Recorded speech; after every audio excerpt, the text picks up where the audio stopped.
Baiklah, selamat datang di pembahasan materi matematika. Untuk topik kali ini adalah statistika yang diawali dengan penjelasan tentang penyajian data. Bersama saya, Fandi Mandang, SPD.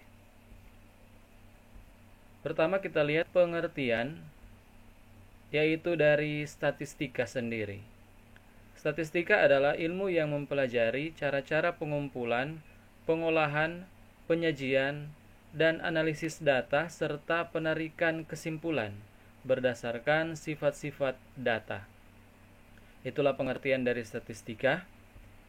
Dan pengertian dari populasi adalah keseluruhan objek yang akan diteliti.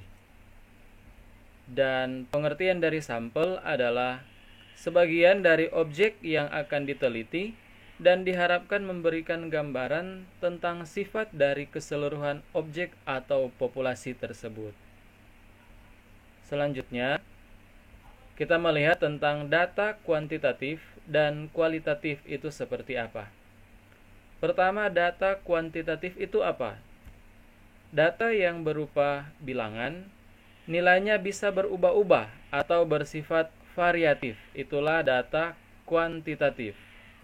Sedangkan data kualitatif adalah data yang bukan merupakan bilangan, tetapi berupa ciri-ciri, sifat-sifat, keadaan, atau gambaran dari kualitas objek yang diteliti. Selanjutnya kita melihat tentang penyajian data dalam bentuk tabel itu seperti apa. Salah satu bentuk tabel yang paling umum digunakan adalah tabel distribusi frekuensi, yang bentuknya seperti ini. Pastinya harus ada judul tabel, judul kolom, dan kalau ada judul baris, serta nilai data yang akan dimasukkan. Berikut contohnya, ada tabel dari NEM 8 SMA di Kota B untuk tahun 2020. Yang pastinya ada judul tabelnya, judul kolomnya, dan nilai data yang sudah dimasukkan. Kemudian kita melihat tentang penyajian data dalam bentuk diagram. Kalau penyajian data dalam bentuk diagram, di sini kita akan membahasnya dalam 3 bagian, yaitu diagram batang, diagram garis, dan diagram lingkaran. Pertama, diagram batang. Diagram batang adalah bentuk penyajian data statistik dalam bentuk batang persegi panjang yang modelnya bisa 2 bentuk. Pertama, bisa berbentuk diagram batang tegak seperti ini. Dan yang kedua, diagram batang mendatar seperti ini contohnya. Selanjutnya kita melihat contoh diagram batang. Berikut disajikan diagram batang yang menunjukkan data pendaftaran mobil dan total kendaraan selama 6 bulan pertama pada tahun 2006 di suatu negara. Di sini untuk berwarna orange itu adalah data mobil dan yang berwarna silver adalah total kendaraan yang artinya termasuk mobil. Jumlah dalam ribuan untuk 22 artinya 22.000, 29 artinya 29.000, dan seterusnya. Di sini data dari bulan Januari sampai bulan Juni. Pertanyaannya di sini ada 3, kita lihat satu persatu. Pertama, berapakah kenaikan pendaftaran kendaraan selain mobil dari Januari sampai dengan April 2006? Di sini kita lihat Januari, April. Januari jumlah kendaraan adalah 29.000 dan jumlah mobil 22.000. Artinya di sini yang ditanyakan pendaftaran kenaikan kendaraan selain mobil, kita harus menghitung selisih dari total kendaraan dikurang dengan jumlah mobil untuk bulan Januari. Begitu juga selisih dari total kendaraan dan jumlah mobil pada bulan April, agar supaya kita bisa mengetahui kenaikannya seperti apa. Jawabannya, kendaraan selain mobil pada bulan Januari yaitu 29.000 dikurang 22.000, yang selisihnya adalah 7.000. Kendaraan selain mobil pada bulan April adalah 36.000 dikurang 21.000 yang selisihnya adalah 15.000. Dari total selisih kendaraan selain mobil pada Januari dan April, di sini bisa kita lihat kenaikannya seperti apa. Kenaikannya artinya kita lihat juga selisih pada bulan April dan bulan Januari tersebut yang dihitung dari nilai 15.000 dikurang 7.000 yang berjumlah 8.000.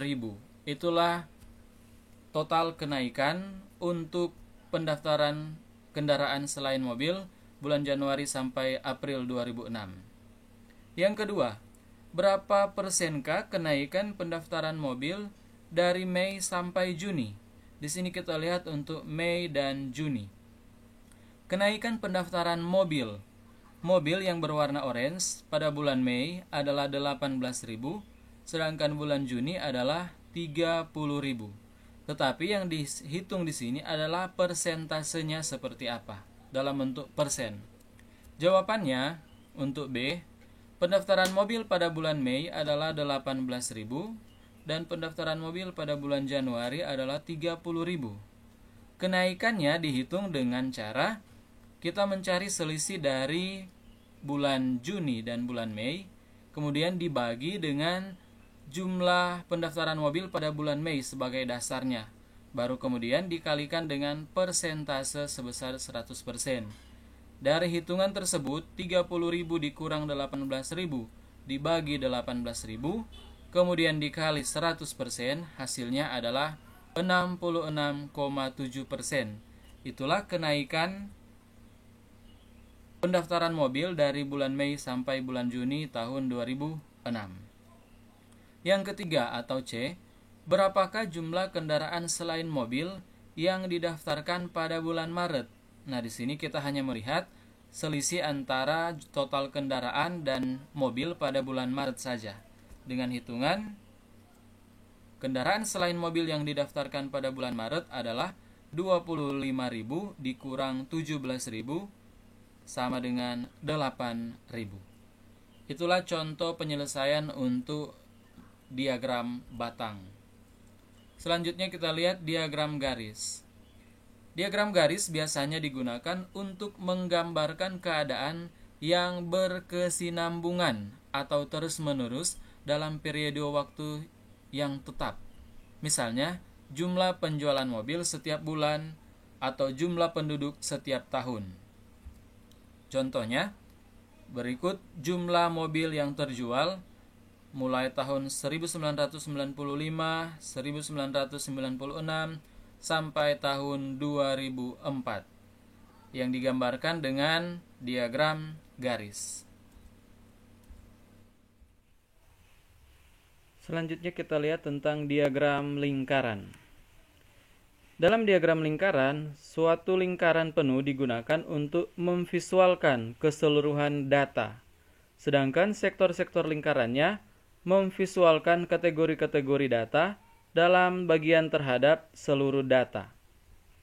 Berikut contohnya, ada keseluruhan yang divisualkan di sini dalam bentuk lingkaran, dan sektor-sektor lingkarannya itu memvisualkan kategori S2, S1, D3, SMA, SMP, dan SD.